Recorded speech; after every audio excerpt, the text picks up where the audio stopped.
julio. Ya fue ya. Lamentablemente tengo que decirle que han salido peor que el examen. Ah, sí, ya fue. Las notas han bajado tremendamente. Así que por favor, ya el último examen creo que es de los primeros días de julio, ¿no? 23. 23 de julio. 23 de julio. 23. Bueno, el 23 de julio es el tercer examen.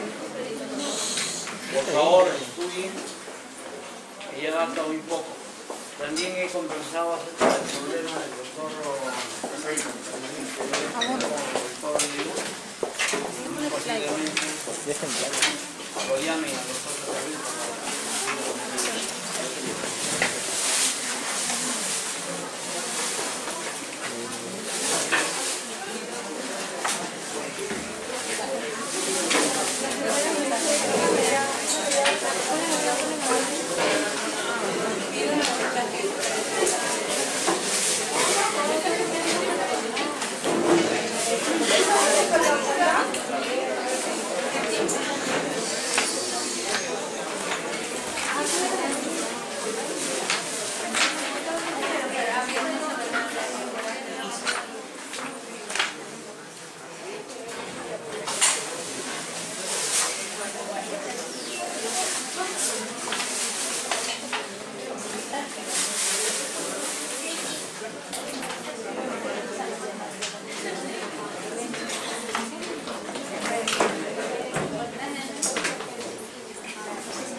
Hola. Ya está, doctor. No le alejemos. No se escucha, tiene que estar cerca.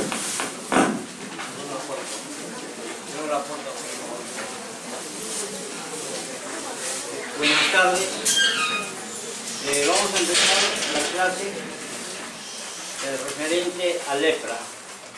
En esta primera diapositiva ustedes pueden observar primeramente este señor que fue el que descubrió al Mycobacterium. Vamos a tener este hermandillo, que es un hermandillo de 8 bandas, que es el único animal que puede transmitir la lepra. Y luego acá vamos a ver, si ustedes pueden observar, un halo rojizo, miren, en lo que estoy pasando el puntero, y van a ver que esta es una de las principales sintomatologías que presenta el paciente. Cuando nosotros hacemos la parte clínica y vemos pacientes que pueden presentar este halo así en forma circular, que aparece de un momento a otro, hay el antecedente que el paciente ha estado en la selva, hay que descartar la posibilidad que no sea lepra. Del mismo modo, si tenemos manchas hipocrómicas, o sea, manchas blanquecinas, no confundir con hipopigmentación. Sí es cierto que las dermatitis pueden dar hipopigmentación, o también pensar que puede ser un vitíligo, o puede ser algún tipo de micosis. Hay que estar seguros de lo que nosotros estamos observando.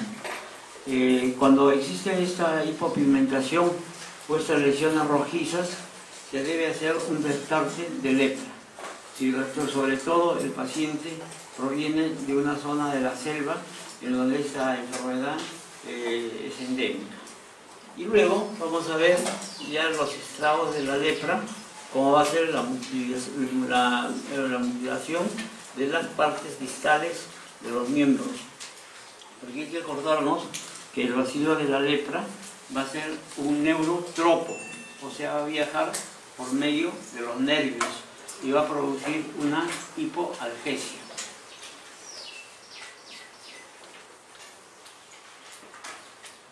No funciona. ¿Parte derecha? Sí, la parte o acá es el cambio. Ya. Ya no. Ya se paró.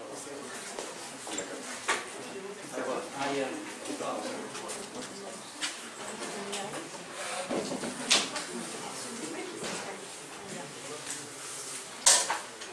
Pásalo, doctor. Ya sí. Ya, cuando hablamos de la lepra, nosotros sabemos que la lepra es un proceso infeccioso. Es muy similar a lo que hablábamos de la tuberculosis. Nosotros cuando hablamos de la tuberculosis dijimos que se contagiaba por las hojitas de fruta, porque tenía un núcleo, el núcleo de Bell, que estaba flotando en el ambiente, y eso era ingerido por vía respiratoria por cualquier otra persona. La lepra se contagia de la misma manera, que va a ser una infección indirecta.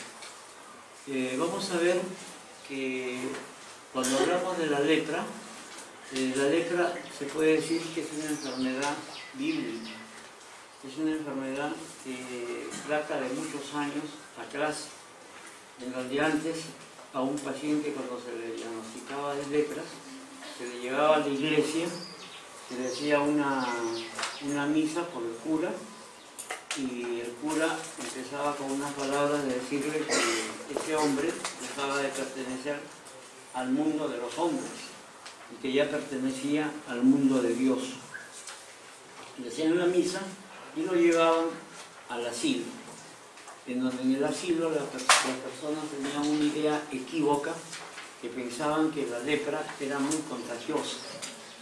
Con el transcurrir de los años y con el avance de la ciencia, se llegó a demostrar que la lepra no era tan contagiosa como se pensaba. Hay casos de lepra que pueden durar de 8 a 12 años para contagiarse, estando continuamente con el paciente leproso. Vamos a ver que cuando hablamos nosotros de la lepra, hay muchas divergencias en donde piensan que los que nos conquistaron trajeron la lepra, otros piensan que la lepra es un producto de América. Incluso llegaron a pensar que un producto que mitigó el hambre en Europa, que era la papa, pensaban que era transmitido por medio de la papa. Y eso no es así. Vamos a ver, por ejemplo, en esa diapositiva, al paciente leproso, por última vez se reunía con toda la familia, con el núcleo social, y luego ella ha llevado a un leprosorio, a un asilo, en donde nadie quería contactar con esas personas, incluso sus alimentos se los dejaban a cierta distancia, para que los leprosos podían coger los alimentos y poder sobrevivir.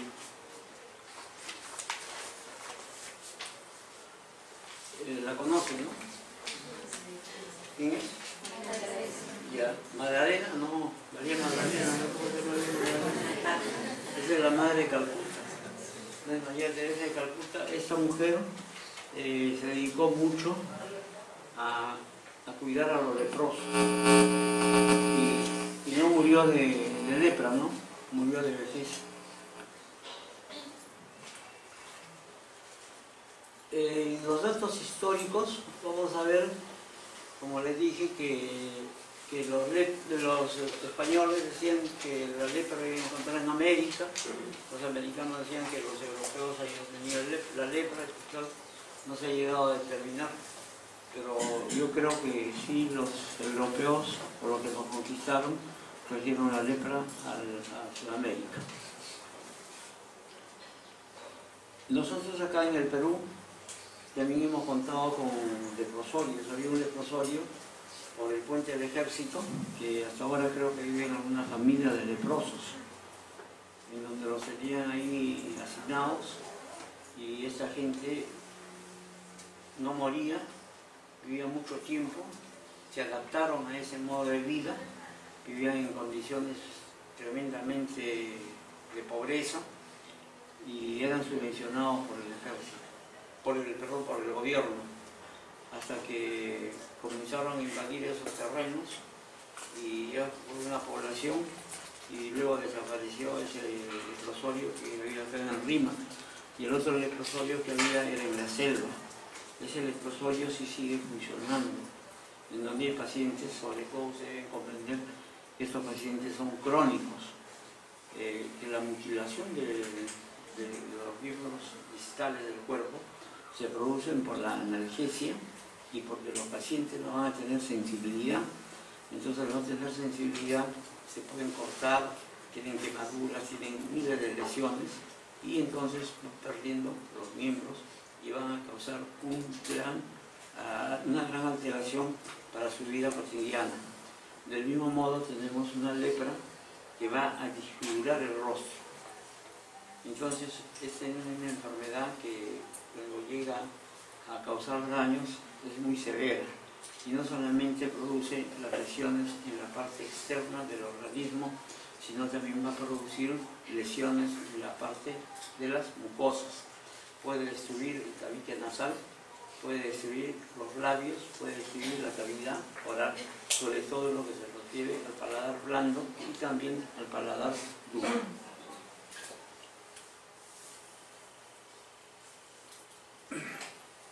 También le echaron la culpa a los pobres esclavos de África que trajeron la lepra.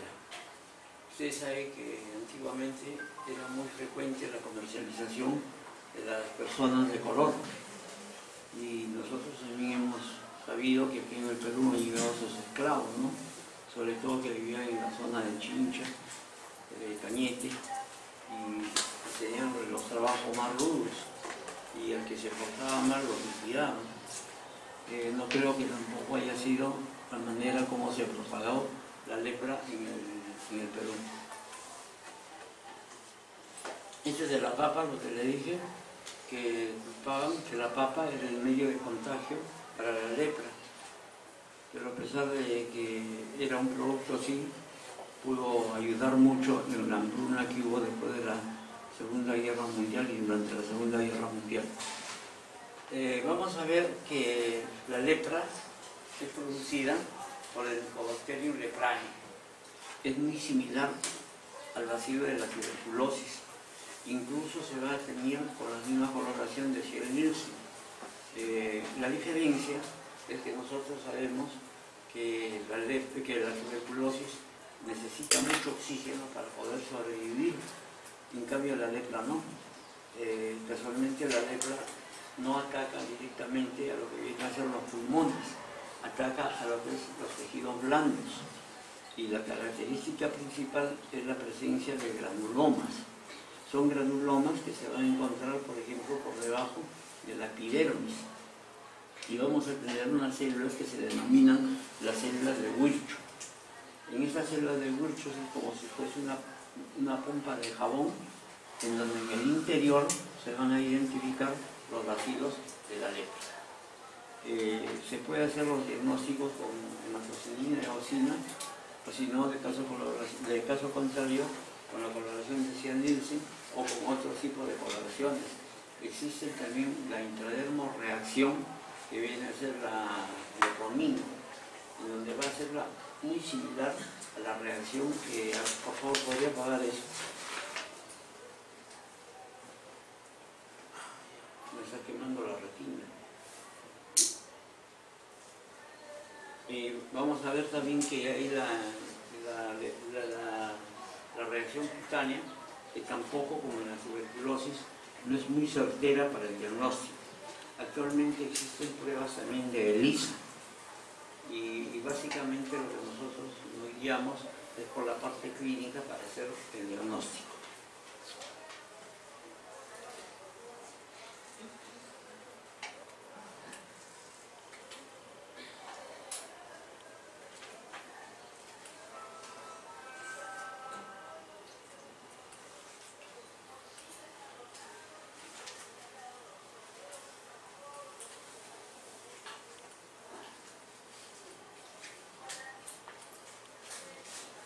Cuando nosotros hablamos de la lepra en el Perú, vamos a ver que la lepra indudablemente fue traída por los colonizadores de América, o sea, básicamente por los españoles. Nosotros tuvimos la mala suerte que los que nos descubrieron y nos colonizaron era lo peor, ¿no? Era gente de Lampa, eran delincuentes, eran analfabetos, y muchos de nosotros hemos aprendido eso. Entonces, posiblemente era gente que tenía un nivel de vida muy bajo. Entonces esta gente posiblemente trajo la lepra acá al Perú. Vamos a ver que en el Perú la lepra y en Sudamérica básicamente puede existir en las tres zonas, en la costa, en la sierra y en la selva, teniendo una mayor incidencia a nivel de la selva, donde básicamente la principal sintomatología que estos pacientes presentan son las manchas hipocrómicas, como te dije al inicio. Nosotros debemos comprender que cuando encontramos una mancha hipocrómica o una lesión hipocrómica en cualquier parte del cuerpo, es lógico porque primero podemos pensar en una micosis o una hipopigmentación de la piel.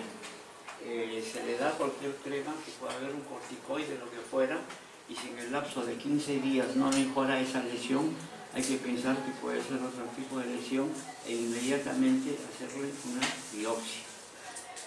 La biopsia es muy simple de hacerlo, se puede hacer con un punch o con un bisturí, sacando una losaje de piel y hacer el estudio histopatológico. Si en el estudio histopatológico encontramos granulomas, hay que tratar de buscar esas células espumosas que van a contener el bacilo leprae y vamos a ver que esas células son denominadas por las células de Wiltshire.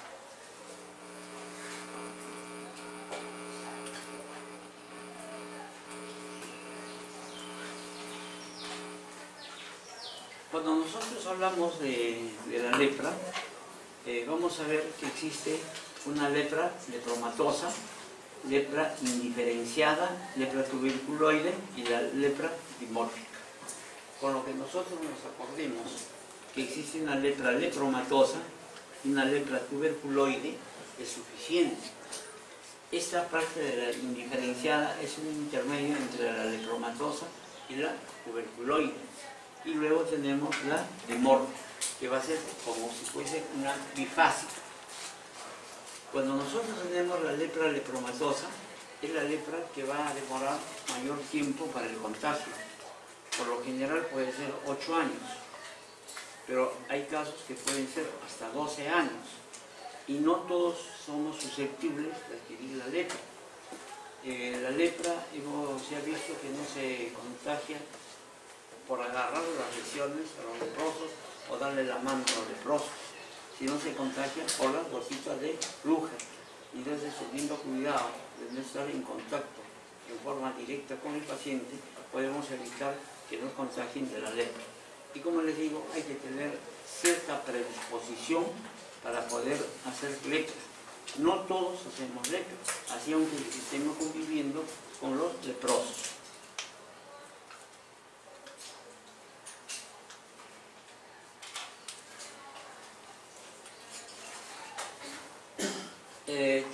También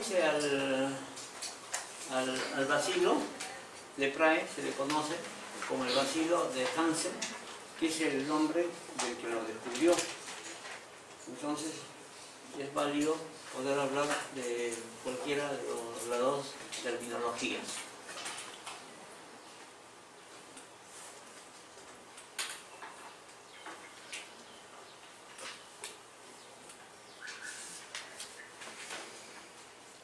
¿Cómo se describe el cuadro histopatológico de la lepra? El cuadro histopatológico de la lepra se define como un proceso infecto-contagioso, granulomatoso, con presencia de células o de macrófagos que están cargados de los bacilos de la lepra. A estas células se les denomina las células de Wiltshire, que pueden ser vistas con HE, pueden ser vistas con la coloración de Sian-Nielsen, con la diferencia que cuando uno hace la decoloración se van a decolorar. Acuérdense que el bacilo de la tuberculosis no se decolora con el lavado de los alcoholes. Esa es la diferencia en cuanto a la parte bacteriológica que existe. La otra diferencia bacteriológica es que el bacilo de la tuberculosis se puede cultivar. El de la lepra no se cultiva. Se puede agarrar e inyectar, por ejemplo, a los ratones o al cobayo en las patitas y se les produce la enfermedad. Es muy similar a lo que se hacía para, por ejemplo, hacer el estudio de la verruga peruana, que se saca de la escrófula, se inyecta un cobayo y en el lugar donde se inyecta va a crecer el verrucón. La lepra puede afectar a la mucosa de los ojos, al testículo, al tracto respiratorio, a los músculos y al hueso. El agente etiológico ya conocemos que es el Mycobacterium leprae. El de la tuberculosis es el Mycobacterium. ¿Sí? El Mycobacterium, ¿cómo se llama el de la tuberculosis? Tuberculoide o el bacilo de Koch. A este también se le llama el bacilo de Hansen.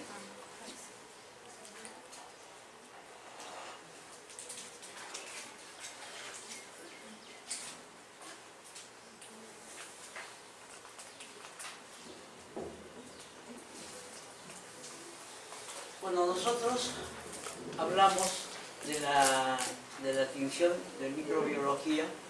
Se puede hacer un bacilo gram positivo. El hábitat es intracelular, va a infectar a la piel, a los nervios cutáneos y a la mucosa nasal. La localización de la infección básicamente es a nivel de las áreas frías del cuerpo. Las áreas frías del cuerpo son la parte distal de las manos y la parte distal de los pies. Vamos a ver que el crecimiento es muy lento. Va a crecer a una temperatura aproximada de 27 a 30 grados centígrados. El receptor del bacilo va a ser un receptor de la célula de Schwann. ¿Se acuerdan de dónde queda la célula de Schwann? Tenemos los nervios periféricos, tenemos los nódulos de la fibra nerviosa, tenemos la célula de Schwann, que son las que van a producir la mielina. Entonces, si ataca a esta parte de la mielina, vamos a ver que se produce la hipoalgesia. Va a haber la conducción nerviosa muy lenta. Y la reproducción también es muy lenta y el comportamiento biológico es parasitario obligatorio. O sea que va a vivir dentro de una célula. Por eso es que se ven esas células espumosas que van a tener en la parte interior los bacilos. Bueno, esta es una estadística en la que vamos a ver que en casi todo el mundo hay lepra, sobre todo en la parte del África y acá también en Sudamérica, en las áreas de la selva, es donde más prolifera la lepra. Pero esto no descarta que pueda haber lepra en la costa o en la sierra.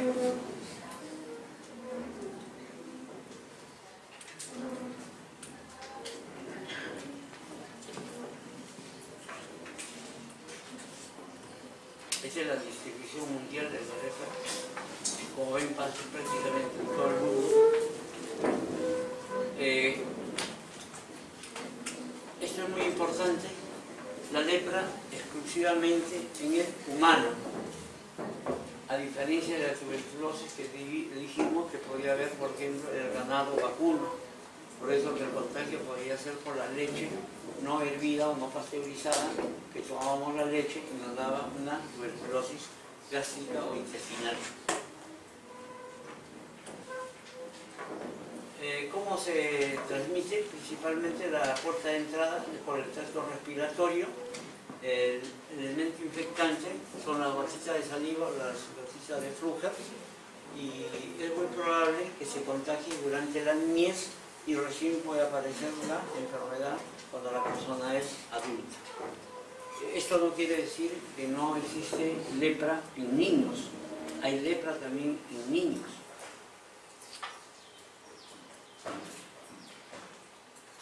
Vamos a ver que cuando hablamos de la lepra tuberculoide, es una enfermedad muy plausible. Vamos a ver que la lepra lepromatosa, como su nombre nos indica, esta lepra lepromatosa es multibacilar. Cuando nosotros hablamos de la lepra lepromatosa, va a ser muy diferente de la parte de la lepra tuberculoide. Cuando uno ve una lámina microscópicamente, cuando observa una lepra tuberculoide, va a ser muy similar a la tuberculosis. Incluso el cuadro clínico va a ser mucho más llevadero que el cuadro de la lepra lepromatosa. Vamos a ver las diapositivas para que se puedan dar cuenta. El periodo de incubación está, mira, de 4 a 8 años. Entonces el tiempo es bastante largo para que pueda uno contagiarse por la lepra. Cuando nosotros vemos la transmitibilidad, no va a ser transmitible de una persona infectada a otra después de 3 días de tratamiento. Lamentablemente el tratamiento de la lepra es bastante costoso y es muy tóxico. Por lo general estos pacientes se curan de la lepra, pero se enferman del hígado. Van a tener muy frecuentemente tumores de hígado, que lógicamente son benignos, tumores colestásicos, pero que les causa elevación de la bilirrubina. Y estos pacientes pueden hacer encefalopatía por incremento de la bilirrubina.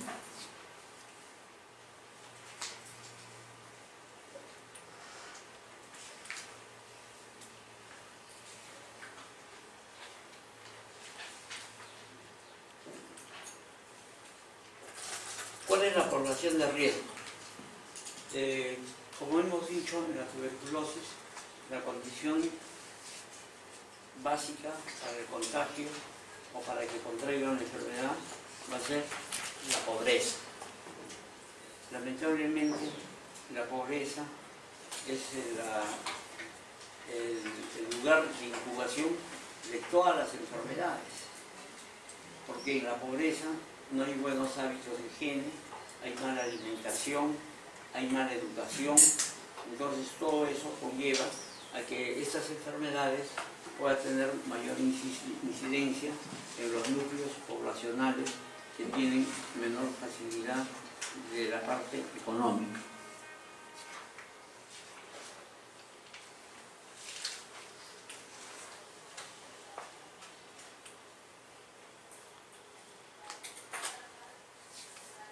Los 4 tipos hanseníanos son la incierta, la tuberculoide, la bolsoniana y la dimorfa.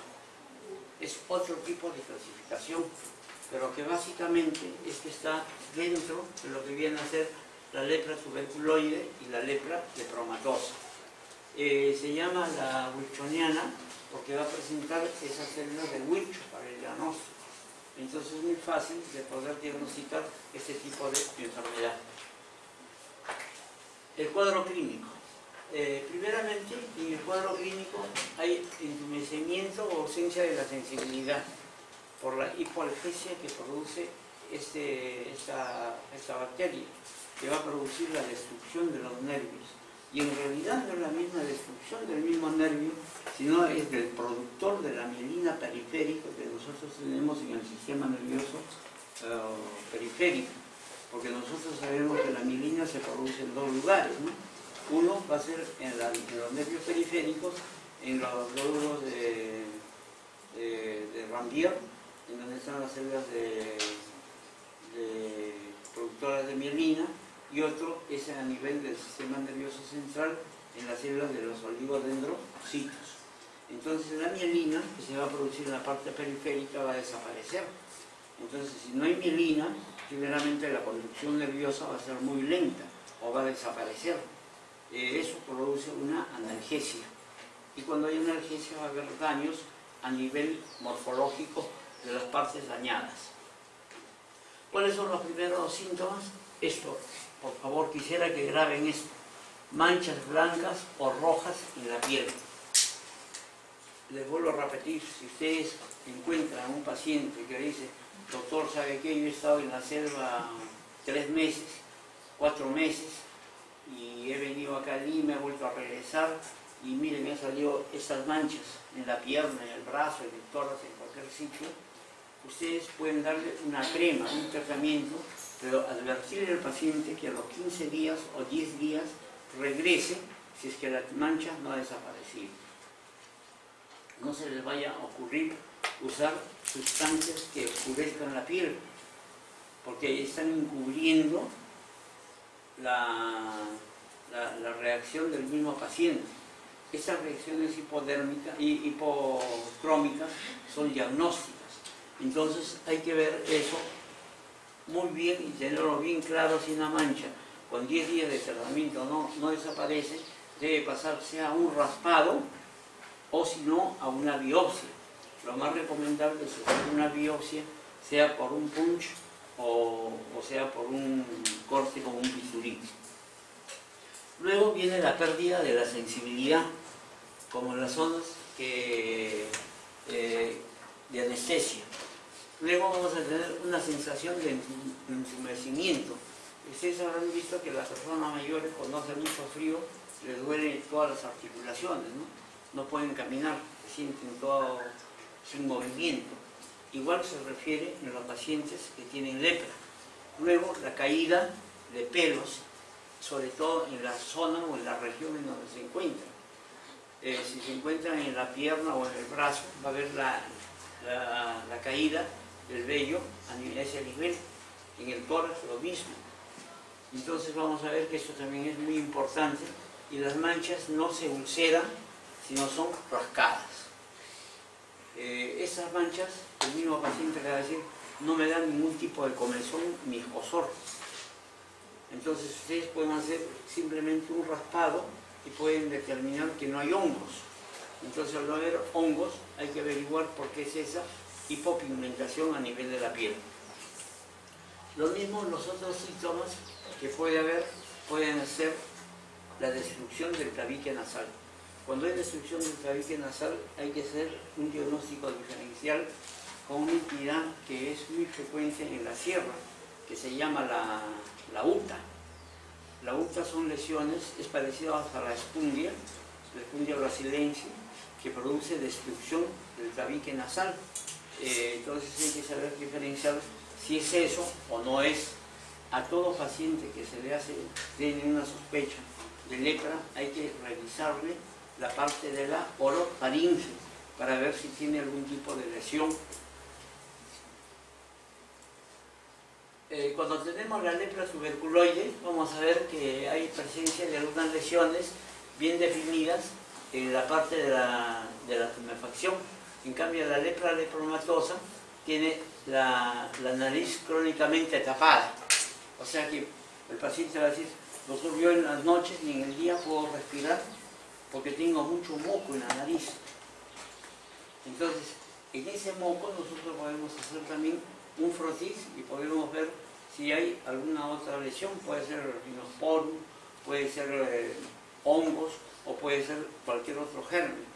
Si nosotros encontramos que hay otro germen, podríamos descartar la posibilidad de que sea una lepra. Cuando hablamos de las lesiones cutáneas, básicamente son las lesiones hipopigmentadas que se encuentran o las regiones que tienen un halo eritematoso.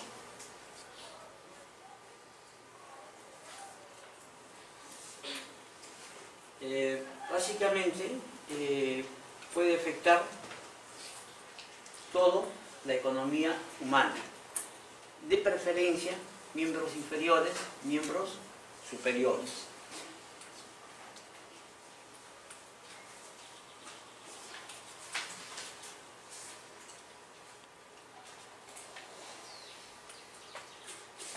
Los signos cardinales de la lepra. Primeramente tenemos lesión cutánea, la pérdida de sensibilidad, y vamos a ver lesiones de los troncos nerviosos o de los nervios cutáneos muy engrosados. Cuando uno examina a un paciente que tiene lepra, va a ver como si tuviese unos cordones. Uno pasa la mano y va a encontrar entrantes y salientes, que van a ser como los tendones, pero van a ser nervios. Cuando uno lo golpea, el paciente se va a retirar la mano porque le va a producir sensación de corriente. Entonces es muy importante observar. Son signos equivalentes a otros signos, por ejemplo los bacilos ácido alcohol persistentes, igual que en la tuberculosis. vamos a tener evidencias histopatológicas que básicamente va a ser cuando nosotros hacemos el estudio histopatológico, encontrar los granulomas y encontrar esas células de Wilcho. Vamos a ver que puede haber sospechas de lepra sin poder determinar si es o no es lepra. Entonces, en estos casos, nosotros debemos citar al paciente para controlarlos. Nunca un paciente en una primera consulta le voy a decir, señor, usted tiene lepra, ¿no? Porque le encuentro una lesión hipopigmentada. Tendré que decirle, señor, ¿sabe qué? Que hay que ver de qué se trata esta lesión, hay que hacerle un tratamiento y después del tratamiento hay que controlarlo. El problema es que nuestros pacientes, cuando uno les dice eso, no regresan. No regresan. Se van a otro médico, y que no les parezca raro que el paciente, antes de que lleguen a ustedes, ya ha recorrido por 3 o 4 o 5 médicos que le han dado mismas pomaditas, mismas cosas, y eso no le va a referir el paciente. Cuando es una lepra avanzada, vamos a tener que las lesiones son extensas y no hay no hay discapacidad. La discapacidad se refiere a cuando comienzan a caerse las partes distales de los miembros superiores o de los miembros inferiores.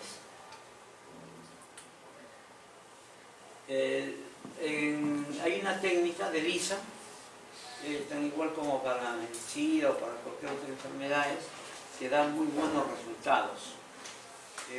No es muy caro. Al comienzo, cuando se comenzaron a hacer estas pruebas, eran bastante caras. En la actualidad no son caras, son rápidas. Quizás de un día para otro ya tienen el resultado. Son bastante confiables. Lamentablemente solamente lisa se hace en Lima y en algunas otras capitales. Puede ser que se haga en Arequipa, en Trujillo, en el resto no hacen el lisa, ni conocen lo que es el lisa. Vamos a ver también que hay la detección de los antígenos específicos, básicamente en la piel y en las mucosas. Vamos a ver la medición de los anticuerpos específicos y la respuesta intradérmica de extractos y bacilos. Básicamente lo que es la lepra linfomatosa. Vamos a ver el serodiagnóstico de la lepra, que básicamente lo que se busca ahí es demostrar la presencia del bacilo de Barr. Barr, acuérdense, es el bacilo alcohol ácido resistente.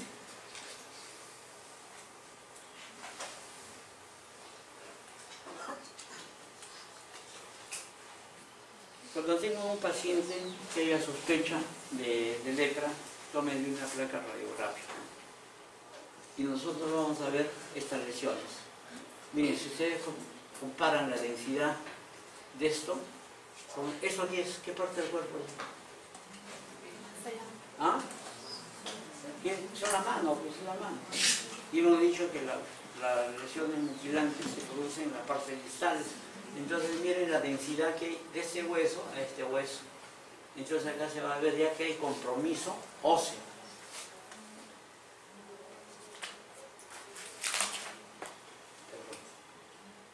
Miren, ¿cómo se producen las lesiones?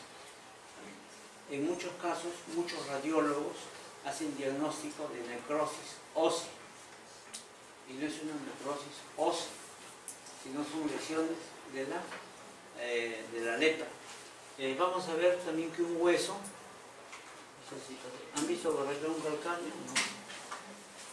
Creo que yo me pasé. Aquí está el calcáneo. Paciente que se queja de dolor en el talón, van a escuchar decir, doctor, ¿sabe qué? Cuando camino siento un dolor pero exagerado a nivel del talón. En ese momento ustedes no se olviden de examinarle el talón al paciente. Si hacen presión y hay mucho dolor, puede ser un espolón, o sea, puede ser la exostosis del tejido óseo. Pero si ustedes agarran y le toman una radiografía, porque no están seguros si es un espolón, y ven cómo es la densidad del hueso calcáneo, van a hacer el diagnóstico de una lepra.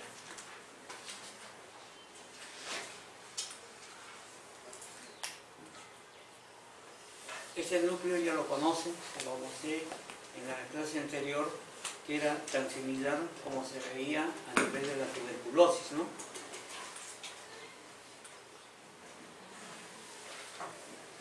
Acá, ¿qué les parece? ¿Qué...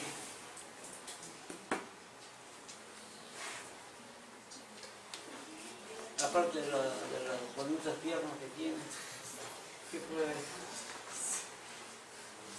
¿Qué le llama la atención? Las manchas. Hay unas manchas hipocrómicas, miren. Estas manchas son hipocrómicas, miren. Bastantes manchas hipocrómicas. Y acá, en la rodilla, en esta parte, hay como un eritema, miren.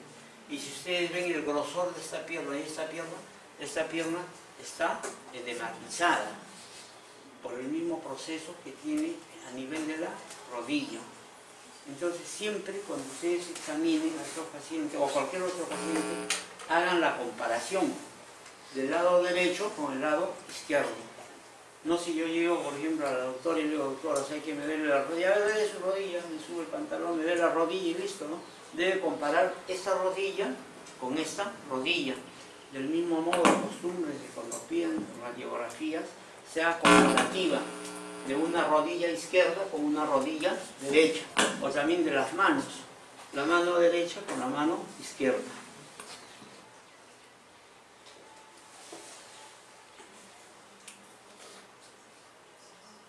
Este es un caso sumamente avanzado, ¿no? En donde prácticamente este paciente tiene una coraza. Esta es una lepra de tipo lepromatosa. Miren cómo se presenta. Estos pacientes, así como tienen ese tipo de lesión a nivel de la espalda, del tórax, lo tienen en la cara.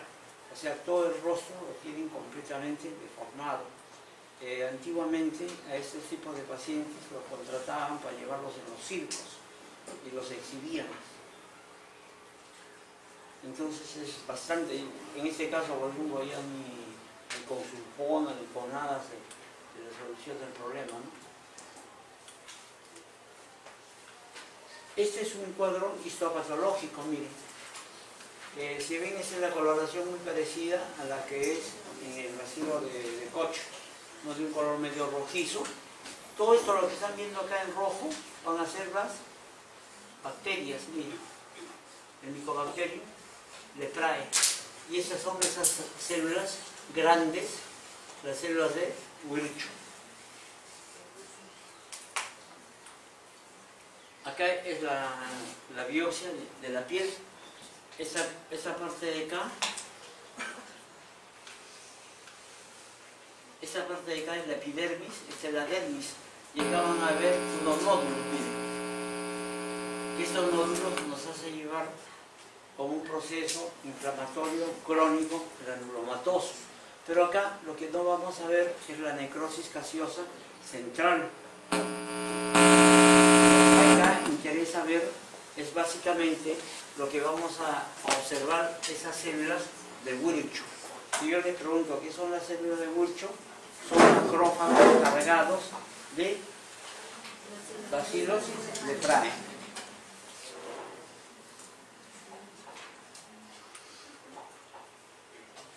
Acá también este es otro esquema.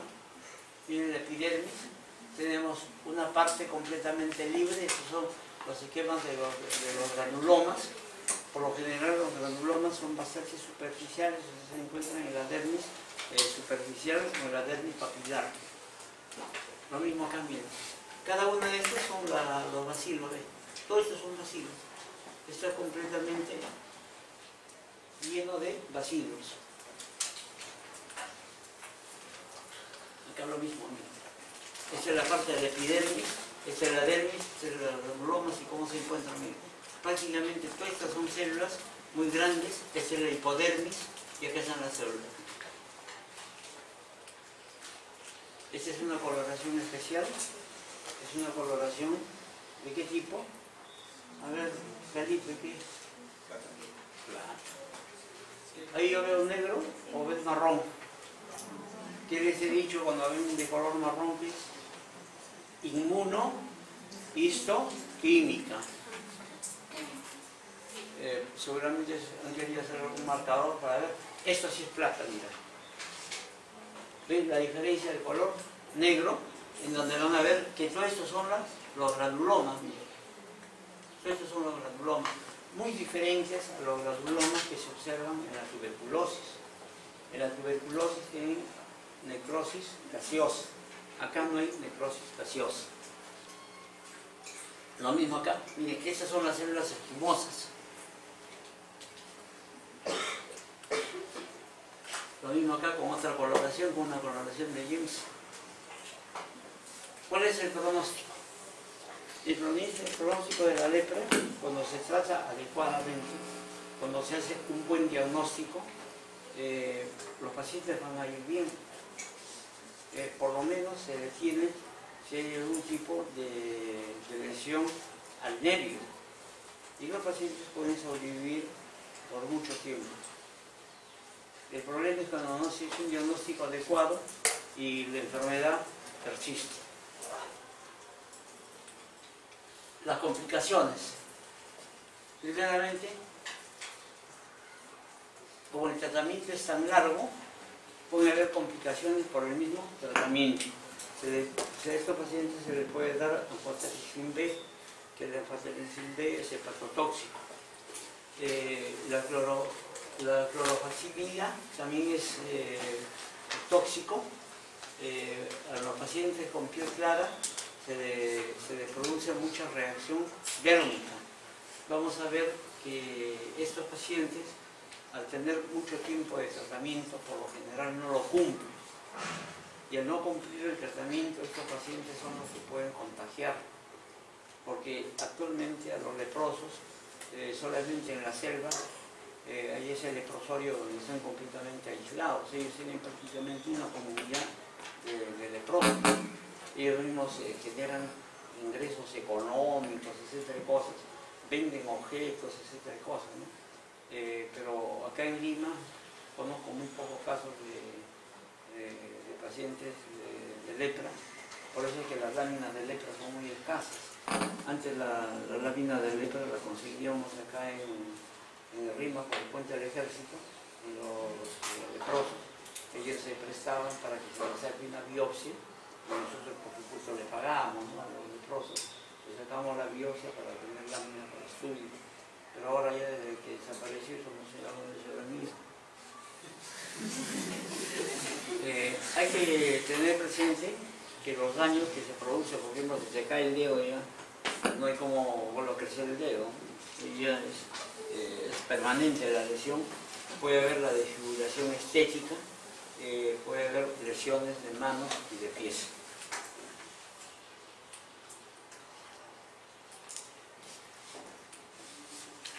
Acá tienen el tratamiento, miren.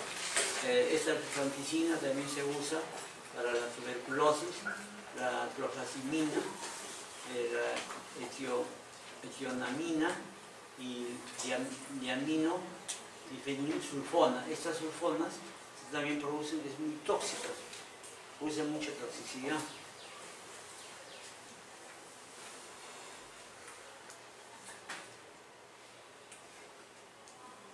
Bueno, no sé si tienen alguna pregunta. Por favor, a los doctores de cada mesa, pídanles las notas de práctica, por favor, porque no puedo entregar las notas porque no tengo las notas de práctica. Si no me las envían ellos, no puedo darles las notas. ¿Sí? Eso es todo, gracias.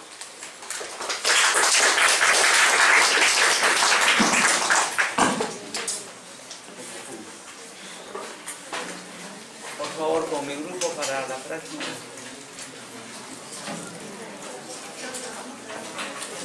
Los que todavía no han firmado. Pásame la Jason.